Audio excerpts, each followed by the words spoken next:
Pasangan calon paslon Presiden Prabowo Subianto dan calon Wakil Presiden Gibran Rakabuming Raka akan melakukan medical check-up atau tes kesehatan hari ini, Kamis, tanggal 26 Oktober tahun 2023. Keduanya datang ke Rumah Sakit Pusat Angkatan RSPAD Gatot Subroto, Jakarta Pusat sekitar pukul 6.59 waktu Indonesia Barat. Keduanya nampak mengenakan kemeja berwarna biru tua berbahan denim. Pada kesempatan itu, Gibran terlihat datang bersama istrinya, Selly Ananda. Diketahui, Prabowo dan Gibran tiba di RSPAD Gatot Subroto untuk menjalani pemeriksaan kesehatan yang merupakan syarat bagi Capres dan Cawapres yang sudah mendaftar ke KPU. Calon Wakil Presiden Gibran Rakabuming Raka mengatakan tak ada persiapan khusus sebelum melakukan tes kesehatan.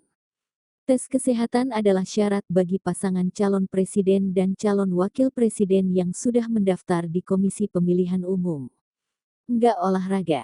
Sudah lama enggak olahraga, kata Gibran seusai pemeriksaan kesehatan di Gedung Medical Check-up Rumah Sakit Pusat Angkatan Darat RSPAD Gatot Subroto, Senen, Jakarta Pusat, Kamis, tanggal 26 Oktober tahun 2023.